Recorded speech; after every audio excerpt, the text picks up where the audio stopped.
ਗੁਰੂ ਨਾਨਕ ਸਾਹਿਬ ਦੀਪਾਲਪੁਰ ਗਏ। ਪਿੰਡ ਦੇ ਵਿੱਚ ਜਾ ਕੇ ਪਿੰਡ ਦੇ ਲੋਕਾਂ ਨੂੰ ਪੁੱਛਿਆ ਕਿ ਮੈਂ ਰਾਤ ਇੱਥੇ ਵਿਸ਼ਰਾਮ ਕਰਨਾ ਹੈ। ਨਾਲ ਮਰਦਾਨਾ ਜੀ ਨੇ, ਮੈਂ ਰਾਤ ਇੱਥੇ ਵਿਸ਼ਰਾਮ ਕਰਨਾ ਹੈ, ਕਿੱਥੇ ਵਿਸ਼ਰਾਮ ਕਰਾਂ? ਕੁਝ ਨੌਜਵਾਨ ਬੜੇ ਮੰਚਲੇ ਜੇ, ਚੰਚਲ ਜੇ, ਸ਼ਰਾਰਤੀ ਸੁਭਾਅ ਦੇ ਹੁੰਦੇ ਨੇ।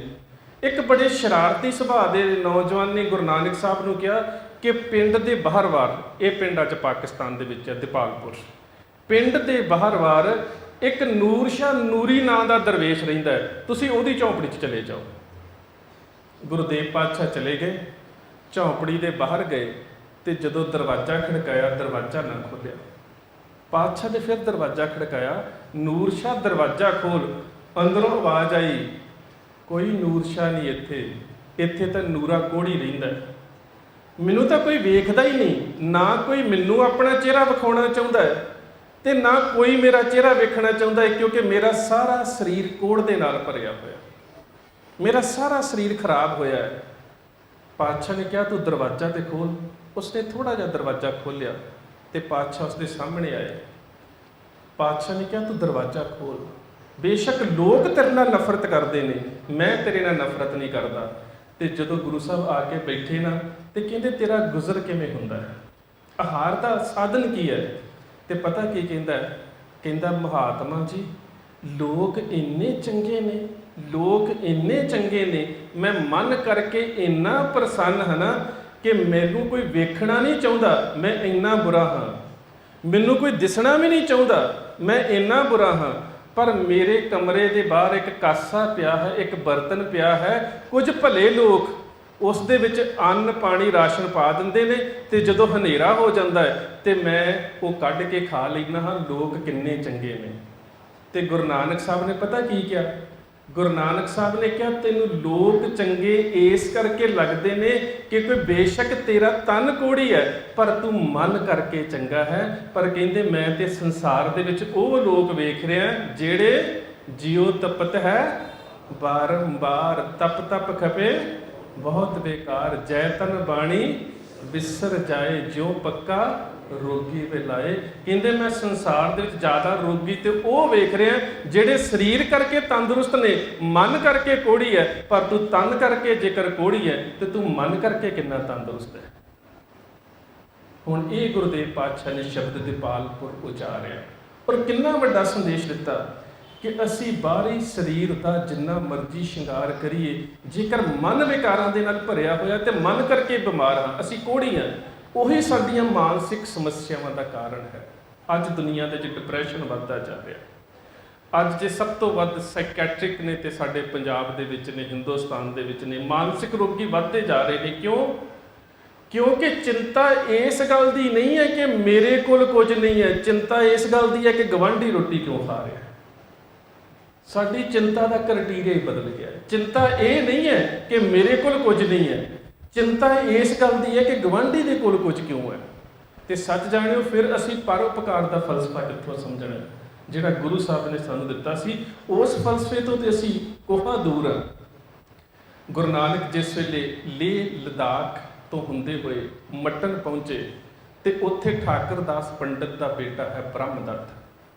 ਬ੍ਰਹਮਦੱਤ ਨੂੰ ਬੜਾ ਅਹੰਕਾਰ ਸੀ ਕਿ ਮੈਂ 4 ਵੇਦ, 6 ਸ਼ਾਸਤਰ, 18 ਪੁਰਾਣ, 27 ਸਿਮਰਤੀਆਂ, 52 ਉਪਨਿਸ਼ਦ, 1 ਗਾਇਤਰੀ ਮੰਤਰ, ਇਹਨਾਂ ਸਾਰੇ ਗ੍ਰੰਥਾਂ ਦੀ ਗਿਣਤੀ 108 ਬਣਦੀ ਹੈ।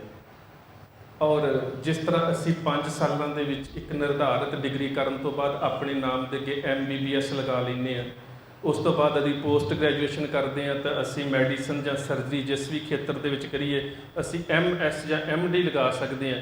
ਉਸੇ ਤਰ੍ਹਾਂ ਹੀ ਗੁਰੂਕੁਲ ਪਰੰਪਰਾ ਦੇ ਵਿੱਚ ਜਿਹੜਾ ਬੱਚਾ 108 ਗ੍ਰੰਥਾਂ ਦਾ ਅਧਿਐਨ ਕਰਕੇ ਉਸ ਆਸ਼ਰਮਿਕ ਪ੍ਰਥਾ ਦਾ ਧਾਰਨੀ ਬਣਦਾ ਸੀ, ਉਹ ਆਪਣੇ ਨਾਮ ਦੇ ਅੱਗੇ 108 ਸ਼ਬਦ ਦੀ ਵਰਤੋਂ ਕਰ ਸਕਦਾ ਸੀ ਕਿ ਮੈਂ 4 ਵੇਦ, 6 ਸ਼ਾਸਤਰ, 18 ਪੁਰਾਣ, 27 ਸਿਮਰਤੀਆਂ, 52 ਉਪਨਿਸ਼ਦ ਤੇ 1 ਗਾਇਤਰੀ ਮੰਤਰ, ਇਹਨਾਂ ਦਾ ਅਧਿਐਨ ਕੀਤਾ ਹੋਇਆ। ਪਰ ਹੁਣ ਤਾਂ ਤੁਸੀਂ ਜਾ ਕੇ ਵੇਖੋ, ਜਿਹਨੂੰ ਪੰਜਾਬੀ ਪੜ੍ਹਨੀ ਨਹੀਂ ਆਉਂਦੀ ਉਹਦੀ ਗੱਡੀ ਦੇ ਉੱਪਰ ਵੀ ਲਿਖਿਆ ਹੁੰਦਾ 108 ਬ੍ਰਹਮ ਗਿਆਨੀ ਬਾਬਾ ਫਲਾਣਾ ਸਿੰਘ ਜੀ।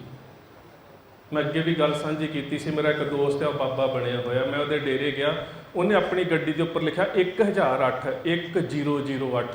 वो मैं क्या बाबा तेरा बेड़ा तर जे 1008 तो ग्रंथ होंगे ही नहीं, 108 तो मन लीए 1008 तो होंगे नहीं, तू 1008 लिख दिते, ये कितों पढ़ मारे तू, तेन तो पंजाबी पढ़नी नहीं आती। कहता मैनू नहीं पता 108 होंगे आ ਜਾਂ 1008 ਹੁੰਦੇ ਆ। ਕਹਿੰਦਾ ਗਵਾਂਢੀ ਪਿੰਡ ਵਾਲੇ ਬਾਬੇ ਨੇ ਆਪਣੀ ਗੱਡੀ ਤੇ 108 ਲਿਖਾਇਆ ਤੇ ਮੈਂ 1 0 ਵੱਧ ਲਾਉਣੀ ਸੀ। ਕਹਿੰਦਾ ਜੇ ਉਹਨੇ 1008 ਲਾਇਆ ਹੁੰਦਾ ਤਾਂ ਮੈਂ 3 ਵੀ ਲਾ ਦੇਣੀਆਂ ਸੀ, ਮੈਂ 1,08,000 ਵੀ ਕਰ ਦੇਣਾ ਸੀ। ਮਤਲਬ ਦਾ ਕਿਸੇ ਨੂੰ ਕੋਈ ਪਤਾ ਨਹੀਂ ਤੇ ਗੱਡੀਆਂ ਦੇ ਉੱਪਰ ਸਾਰੇ ਲਿਖਾਈ ਫਿਰਦੇ ਨੇ 108 ਬ੍ਰਹਮ ਗਿਆਨੀ ਬਾਬਾ ਫਲਾਣਾ ਸਿੰਘ ਜੀ, ਬਾਬਾ ਫਲਾਣਾ ਦਾਸ ਜੀ। ਖੈਰ ਗੁਰੂ ਸਾਹਿਬ ਗਏ ਤੇ ਠਾਕਰ ਦਾਸ ਦੇ ਬੇਟੇ ਬ੍ਰਹਮ ਦੱਤ ਨੂੰ ਇਸ ਗੱਲ ਦਾ ਬੜਾ ਅਹੰਕਾਰ ਹੈ ਕਿ ਮੈਂ 108 ਗ੍ਰੰਥਾਂ ਦਾ ਅਧਿਐਨ ਕੀਤਾ ਹੈ। ਜਦੋਂ ਗੁਰੂ ਸਾਹਿਬ ਉੱਥੇ ਜਾ ਕੇ ਬੈਠੇ, ਇਹ ਵੇਖਿਓ ਇਹ ਉਹ ਸਮਾਂ ਹੈ, ਮੈਂ ਪਹਿਲਾਂ ਵੀ ਕਿਹਾ ਸੀ ਨਾ ਕਿ ਅੱਜ ਦੇ ਸੰਦਰਭ ਦੇ ਵਿੱਚ ਅਸੀਂ ਇਸ ਵਿਚਾਰਧਾਰਾ ਨੂੰ ਵੇਖਣਾ ਹੈ। ਗੁਰੂ ਸਾਹਿਬ ਉੱਥੇ ਗਏ ਨੇ ਤੇ ਸਭ ਤੋਂ ਪਹਿਲਾਂ ਬ੍ਰਹਮ ਦੱਤ ਨੇ ਆਪਣੀ ਵਿੱਦਿਆ ਦੀ ਅਹਿਮੀਅਤ ਤੇ ਅਹੰਕਾਰ ਨੂੰ ਪ੍ਰਗਟਾਉਣ ਦੇ ਵਾਸਤੇ ਗੁਰੂ ਸਾਹਿਬ ਦੇ ਅੱਗੇ ਕਈ ਗੱਲਾਂ ਰੱਖ ਦਿੱਤੀਆਂ ਨੇ ਕਿ ਮੈਂ ਸ਼ਾਸਤਰ ਦੇ ਵਿੱਚ ਚਰਚਾ ਕਰਨੀ ਜਾਣਦਾ, ਮੈਂ ਫਲਾਣੇ ਨੂੰ ਚਰਚਾ ਦੇ ਵਿੱਚ ਹਰਾਇਆ, ਮੈਂ ਫਲਾਣੇ ਨੂੰ ਚਰਚਾ ਦੇ ਵਿੱਚ ਹਰਾਇਆ। ਗੁਰੂ ਨਾਨਕ ਸਾਹਿਬ ਚੁੱਪਚਾਪ ਸੁਣਦੇ ਰਹੇ। ਗੁਰੂ ਸਾਹਿਬ ਨੇ ਬੜੇ ਫਿਰ ਪਿਆਰ ਤੇ ਅਦਬ ਦੇ ਨਾਲ ਕਿਹਾ ਕਿ ਬ੍ਰਹਮ ਦੱਤ ਤੂੰ ਆ ਸਾਰੇ ਗ੍ਰੰਥ ਪੜ੍ਹੇ ਨੇ? ਕਹਿੰਦਾ ਹਾਂ ਬਿਲਕੁਲ ਪੜ੍ਹੇ ਨੇ। ਇਹਨਾਂ ਸਾਰਿਆਂ ਦਾ ਅਧਿਐਨ ਕੀਤਾ ਹੈ? ਬਿਲਕੁਲ ਕੀਤਾ ਹੈ। ਤੇ ਪਾਤਸ਼ਾਹ ਕਹਿੰਦੇ ਕੀ ਲਾਭ ਜੇ ਇੰਨੇ ਗ੍ਰੰਥਾਂ ਦਾ ਅਧਿਐਨ ਕਰਨ ਤੋਂ ਬਾਅਦ ਮਨ ਦੇ ਵਿੱਚੋਂ ਅਹੰਕਾਰ ਹੀ ਨਹੀਂ ਗਿਆ, ਤੂੰ ਇੱਕ ਦੇ ਨਾਲ ਜੁੜਿਆ ਹੀ ਨਹੀਂ। ਗੁਰੂ ਸਾਹਿਬ ਨੇ ਇੱਕ ਸ਼ਬਦ ਜਿਹੜਾ ਉੱਥੇ ਉਚਾਰਿਆ, ਅਸੀਂ ਰੋਜ਼ ਪੜ੍ਹਦੇ ਹਾਂ, ਨਾਨਕ ਲੇਖੇ ਇੱਕ ਗੱਲ ਹੋਰ ਹਉਮੈ ਚੱਖਣਾ ਝਾਕ। ਇੰਨੇ ਗ੍ਰੰਥਾਂ ਦਾ, ਇੰਨੀ ਵਿੱਦਿਆ ਦਾ ਕੀ ਫਾਇਦਾ ਜੇਕਰ ਮਨ ਦੇ ਵਿੱਚ ਅਹੰਕਾਰ ਹੈ। ਤੇ ਹੁਣ ਸੱਚ ਜਾਣਿਓ, ਸਾਡੇ ਮਨ ਦੇ ਵਿੱਚੋਂ 550 ਸਾਲਾਂ ਦੇ ਵਿੱਚ ਅਜੇ ਅਹੰਕਾਰ ਖਤਮ ਨਹੀਂ ਹੋਇਆ। ਤੇ ਗੁਰੂ ਨਾਨਕ ਸਾਹਿਬ ਦੀ ਇੱਕ ਗੱਲ ਨੂੰ ਸੁਣ ਕੇ 108 ਗ੍ਰੰਥਾਂ ਦੇ ਸੱਚੀ ਜਿਹੜਾ ਉਸ ਵੇਲੇ ਦਾ ਗਿਆਤਾ ਸੀ, ਉਹਦਾ ਅਹੰਕਾਰ ਖਤਮ ਹੋ ਗਿਆ ਤੇ ਉਸਨੇ ਆਪਣਾ ਜਨੇਊ ਲਾ ਕੇ ਗੁਰੂ ਨਾਨਕ ਦੇ ਚਰਨਾਂ ਤੇ ਰੱਖ ਦਿੱਤਾ। ਗੁਰੂ ਨਾਨਕ ਸਾਹਿਬ ਦੇ ਚਰਨਾਂ ਤੇ ਰੱਖ ਦਿੱਤਾ ਤੇ ਬ੍ਰਹਮ ਦੱਤ ਗੁਰੂ ਨਾਨਕ ਸਾਹਿਬ ਦਾ ਸਿੱਖ ਬਣ ਗਿਆ। ਬ੍ਰਹਮ ਦੱਤ ਦਾ ਬੇਟਾ ਸੀ ਨਰਾਇਣ ਦੱਤ, ਉਹ ਵੀ ਗੁਰੂ ਘਰ ਦਾ ਸਿੱਖ ਰਿਹਾ।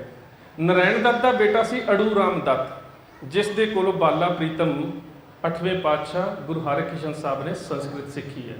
ਤੇ ਅੜੂ ਰਾਮ ਦੱਤ ਦਾ ਬੇਟਾ ਸੀ ਕਿਰਪਾ ਰਾਮ ਦੱਤ, ਜਿਸ ਵੇਲੇ ਔਰੰਗਜ਼ੇਬ ਨੇ ਫਰਮਾਨ ਜਾਰੀ ਕੀਤਾ ਹੈ ਕਿ ਸਾਰੇ ਹਿੰਦੁਸਤਾਨ ਦੇ ਵਿੱਚ ਦਾਰੁਲ ਹਰਬ ਨੂੰ ਖਤਮ ਕਰਕੇ ਦਾਰੁਲ ਇਸਲਾਮ ਜਿਹੜਾ ਉਹ ਪੈਦਾ ਕੀਤਾ ਜਾਵੇਗਾ। ਇਹ 3 ਸ਼ਬਦ ਨੇ, ਦਾਰੁਲ ਕੁਫਰ, ਦਾਰੁਲ ਹਰਬ ਔਰ ਦਾਰੁਲ ਇਸਲਾਮ। ਇਸਲਾਮ ਦੀਆਂ 5 ਕਿਤਾਬਾਂ ਦੇ ਵਿੱਚ ਜਿਹੜੀਆਂ ਅਹਿਮ ਕਿਤਾਬਾਂ ਨੇ ਉਹਨਾਂ ਦੇ ਵਿੱਚ ਇਹ ਸ਼ਬਦ ਨਹੀਂ ਹੈਗੇ।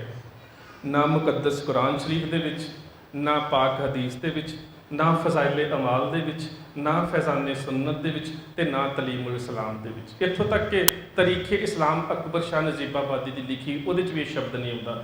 ਇਹ ਕੂਫਾ ਸਕਾਲਰ ਸੀ ਜਿਨ੍ਹਾਂ ਇਹ ਸ਼ਬਦ ਪੈਦਾ ਕੀਤਾ। ਉਹ ਕਹਿੰਦੇ ਨੇ ਦਾਰੁਲ ਹਰਬ ਉਸ ਜਗ੍ਹਾ ਨੂੰ ਕਿਹਾ ਜਾਂਦਾ ਜਿੱਥੇ ਰਾਜਾ ਤੇ ਮੁਸਲਮਾਨ ਹੋਵੇ ਪਰ ਸਾਰੇ ਲੋਕੀ ਮੁਸਲਮਾਨ ਨਾ ਹੋਣ। ਔਰੰਗਜ਼ੇਬ ਦੇ ਸਮੇਂ ਇਹੀ ਸੀ। ਤੇ ਔਰੰਗਜ਼ੇਬ ਨੂੰ ਉਸ ਦੇ ਸਲਾਹਕਾਰ, ਉਸ ਦਾ ਨਾਮ ਸੀ ਸੈਯਦ ਮਾਸੂਮ ਫਾਰੂਖੀ, ਜਿਹੜਾ ਫਤਿਹਗੜ੍ਹ ਵਾਲੇ ਸ਼ੇਖ ਅਹਿਮਦ ਸਰਹੰਦੀ ਦਾ ਪੋਤਰਾ ਸੀ, ਜਿਸ ਨੇ ਗੁਰੂ ਅਰਜਨ ਸਾਹਿਬ ਨੂੰ ਸ਼ਹੀਦ ਕਰਨ ਦੇ ਵਿੱਚ ਅਹਿਮ ਰੋਲ ਨਿਭਾਇਆ ਸੀ, ਉਹਦਾ ਪੋਤਰਾ ਸੀ। ਉਸ ਨੇ ਔਰੰਗਜ਼ੇਬ ਨੂੰ ਕਿਹਾ ਕਿ ਤੇਰਾ ਰਾਜ ਤਾਂ ਸਲਾਮਤ ਰਹਿ ਸਕਦਾ ਹੈ ਜੇਕਰ ਦਾਰੁਲ ਹਰਬ ਨੂੰ ਦਾਰੁਲ ਇਸਲਾਮ ਦੇ ਵਿੱਚ ਤਬਦੀਲ ਕਰੇ। ਜਦੋਂ ਔਰੰਗਜ਼ੇਬ ਨੇ ਇਹ ਐਲਾਨ ਜਾਰੀ ਕੀਤਾ ਕਿ ਦਾਰੁਲ ਹਰਬ ਨੂੰ ਦਾਰੁਲ ਇਸਲਾਮ ਦੇ ਵਿੱਚ ਤਬਦੀਲ ਕਰਨਾ ਹੈ ਤੇ ਸਭ ਤੋਂ ਪਹਿਲਾਂ ਉਸ ਨੇ ਜੰਮੂ ਕਸ਼ਮੀਰ ਸ਼੍ਰੀਨਗਰ ਦਾ ਇਲਾਕਾ ਚੁਣਿਆ।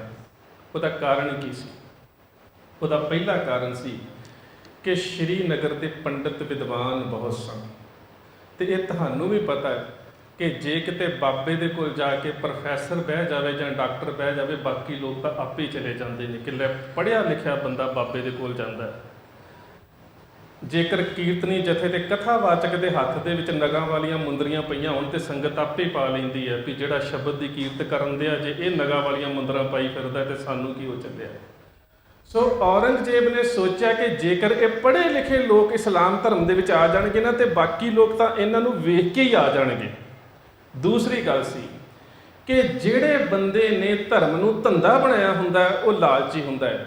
ਇਹ ਕਸ਼ਮੀਰ ਦੇ ਪੰਡਤਾਂ ਦੇ ਵਿੱਚੋਂ ਬਹੁਤੇ ਉਹ ਸੀ ਜਿਨ੍ਹਾਂ ਨੇ ਧਰਮ ਨੂੰ ਧੰਦਾ ਬਣਾਇਆ ਸੀ। ਉਹਨੂੰ ਸੀ ਕਿ ਇਹ ਲਾਲਚ ਦੇ ਵਿੱਚ ਵੀ ਮੇਰੇ ਵਿੱਚ ਆ ਸਕਦੇ ਨੇ। ਤੇ ਤੀਸਰੀ ਗੱਲ, ਜੇਕਰ ਇਹ ਬਗਾਵਤ ਕਰਨਗੇ ਤੇ ਕਸ਼ਮੀਰ ਦਾ ਆਲਾ ਦੁਆਲਾ ਅਟਕ ਤੱਕ ਦਾ ਜਿੰਨਾ ਸੂਬਾ ਉਹ ਪਠਾਨ ਦੇ ਸੂਬਿਆਂ ਦੇ ਨਾਲ ਭਰਿਆ ਹੋਇਆ ਸੀ, ਇਹਨਾਂ ਨੂੰ ਬਗਾਵਤ ਨੂੰ ਦਬਾਇਆ ਬੜੀ ਛੇਤੀ ਜਾ ਸਕਦਾ ਹੈ। ਇਸ ਕਰਕੇ ਸਭ ਤੋਂ ਪਹਿਲਾਂ ਉਸਨੇ ਉਹ ਇਲਾਕਾ ਚੁਣਿਆ। ਤੇ ਜਦੋਂ ਉਹ ਇਲਾਕਾ ਚੁਣਿਆ ਤੇ ਕਸ਼ਮੀਰ ਦੇ ਬ੍ਰਾਹਮਣ ਜਿਹੜੇ ਉਸ ਵੇਲੇ ਦੇ ਸ਼ੰਕਰਾਚਾਰੀਆ ਸੀ, ਉਹਨਾਂ ਦੇ ਕੋਲ ਵੀ ਗਏ ਤੇ ਆਪਣੇ ਮੱਠਾਂ ਦੇ ਪੁਜਾਰੀਆਂ ਦੇ ਕੋਲ ਵੀ ਗਏ। ਅੱਜ ਤਾਂ ਹਿੰਦੁਸਤਾਨ ਦਾ ਸ਼ੰਕਰਾਚਾਰੀਆ, ਤੁਸੀਂ ਪੜ੍ਹੀ ਹੋਣੀ ਕੱਲ੍ਹ ਦੀ ਖਬਰ ਕਿ ਸੰਵਿਧਾਨ ਦੀ ਧਾਰਾ ਦੇ ਦਾਇਰੇ ਦੇ ਵਿੱਚ 25(b) ਦੇ ਵਿੱਚ ਜਿਹੜੇ ਬਾਕੀ ਧਰਮ ਨੇ, ਹਿੰਦੂ ਤੋਂ ਇਲਾਵਾ ਜਿਹੜੇ ਸਿੱਖ, ਬੋਧੀ ਤੇ ਜੈਨੀ ਨੇ, ਇਹਨਾਂ ਨੂੰ ਸਪਸ਼ਟ ਤੌਰ ਦੇ ਉੱਪਰ ਹਿੰਦੂ ਐਲਾਨਿਆ ਜਾਵੇ। ਵੀ ਮੈਂ ਸੋਚਦਾ ਉਦੋਂ ਤੁਹਾਡੇ ਵਡੇਰੇ ਕਿੱਥੇ ਗਏ ਸੀ ਜਦੋਂ ਸਾਰੇ ਹੀ ਮੱਠਾਂ ਮਤਾਂਤਰਾਂ ਦੇ ਕੋਲ ਗਏ, ਤੁਹਾਡੀ ਕਿਸੇ ਨੇ ਬਾਂਹ ਨਾ ਫੜੀ। ਤੇ ਅਖੀਰ ਉਸੇ ਹੀ ਅੜੂ ਰਾਮ ਦਾ ਪੁੱਤਰ ਕਿਰਪਾ ਰਾਮ ਦੱਤ ਨਿਵਾਸੀ ਮੱਟਨ ਆਨੰਦਪੁਰ ਸਾਹਿਬ ਕਸ਼ਮੀਰੀ ਬ੍ਰਾਹਮਣਾਂ ਨੂੰ ਲੈ ਕੇ ਆਇਆ। ਮਾਫ ਕਰਨਾ, ਜਿਨ੍ਹਾਂ ਸਮਿਆਂ ਦੇ ਵਿੱਚ ਇਹਨਾਂ ਦੇ ਉੱਪਰ ਜ਼ੁਲਮ ਹੁੰਦਾ ਸੀ, ਉਦੋਂ ਸਾਡੇ ਗੁਰਦੇਵ ਪਾਤਸ਼ਾਹ ਸ਼ਹਾਦਤ ਦਿੰਦੇ ਨੇ। ਅੱਜ ਇਹਨਾਂ ਲੋਕਾਂ ਦੇ ਹੱਥਾਂ ਦੇ ਵਿੱਚ ਤਾਕਤ ਹੈ ਤੇ ਇਹ ਉਹਨਾਂ ਦੀਆਂ ਬੱਚੀਆਂ ਦੇ ਨਾਲ ਬਲਾਤਕਾਰ ਕਰਨ ਦੀ ਗੱਲ ਕਰਦੇ ਨੇ। ਵੀ ਸਾਡੀ ਤਾਂ ਵਿਚਾਰਧਾਰਾ ਹੀ ਵੱਖਰੀ ਹੈ। ਇਸੇ ਹੀ ਬ੍ਰਹਮ ਦੱਤ ਦੇ ਪੜਪੋਤਰੇ ਦਾ ਬੇਟਾ ਕਿਰਪਾ ਰਾਮ ਦੱਤ ਕਸ਼ਮੀਰੀ ਬ੍ਰਾਹਮਣਾਂ ਨੂੰ ਆਨੰਦਪੁਰ ਸਾਹਿਬ ਲੈ ਕੇ ਆਇਆ ਤੇ ਗੁਰੂ ਨਾਨਕ ਸਾਹਿਬ ਦੀ ਵਿਚਾਰਧਾਰਾ ਨੂੰ ਵੇਖ ਕੇ ਬ੍ਰਹਮ ਦੱਤ ਪ੍ਰਭਾਵਿਤ ਹੋਇਆ ਸੀ ਕਿ ਜਨੇਊ ਲਾ ਦਿੱਤਾ, ਤੇ ਗੁਰੂ ਗੋਬਿੰਦ ਸਿੰਘ ਮਹਾਰਾਜ ਦੀ ਵਿਚਾਰਧਾਰਾ ਨੂੰ ਵੇਖ ਕੇ ਕਿਰਪਾ ਰਾਮ ਦੱਤ ਪ੍ਰਭਾਵਿਤ ਹੋਇਆ ਕਿ ਕਿਰਪਾਨ ਪਾ ਲਈ ਤੇ ਕਿਰਪਾ ਸਿੰਘ ਬਣ ਕੇ ਚਮਕੌਰ ਦੀ ਗੜੀ ਦੇ ਵਿੱਚ ਸ਼ਹੀਦ ਹੋਇਆ।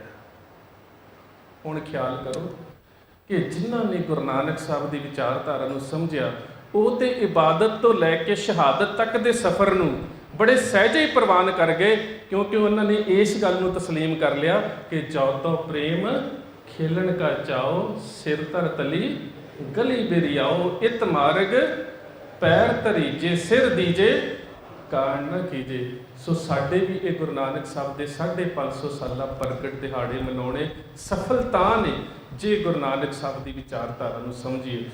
ਤੇ ਜੇ ਸਾਡੀ ਵਿਚਾਰਧਾਰਾ ਉੱਥੇ ਹੀ ਟਿਕੀ ਰਹਿਣੀ ਹੈ, ਜੇ ਅਸੀਂ ਨੀਮ ਹਕੀਮ ਹੀ ਰਹਿਣਾ ਹੈ, ਫਿਰ ਇਹਦਾ ਕੋਈ ਲਾਭ ਨਹੀਂ। ਫਿਰ ਜਿੰਨੇ ਮਰਜ਼ੀ ਲੰਗਰ ਲਾਈ ਜਾਈਏ, ਜਿੰਨੇ ਮਰਜ਼ੀ ਨਗਰ ਕੀਰਤਨ ਕੱਢੀਏ, ਜਿੰਨੇ ਮਰਜ਼ੀ ਸੈਮੀਨਾਰ ਕਰਾ ਲਓ, ਮੇਰਾ ਵਰਗੇ ਲੱਖਾਂ ਬੁਲਾਰੇ ਕੌਮ ਦੇ ਵਿੱਚ ਨੇ, ਜਿੰਨਾ ਮਰਜ਼ੀ ਬੁਲਾਈ ਜਾਓ। ਭਾਈ ਸਾਹਿਬ ਭਾਈ ਗੁਰਦਾਸ ਨੇ ਇੱਕ ਗੱਲ ਬੜੀ ਸਪਸ਼ਟ ਕਰ ਦਿੱਤੀ ਹੈ ਕਿ ਨੀਮ ਹਕੀਮ ਹਮੇਸ਼ਾ ਨੁਕਸਾਨਦੇਹ ਹੁੰਦਾ ਹੈ। ਪੁਰਾਣੇ ਸਮਿਆਂ ਦੇ ਵਿੱਚ ਜਾਨਵਰਾਂ ਦਾ ਤੇ ਬੰਦਿਆਂ ਦਾ ਇਲਾਜ ਵੈਦ ਕਰਿਆ ਕਰਦੇ ਸੀ।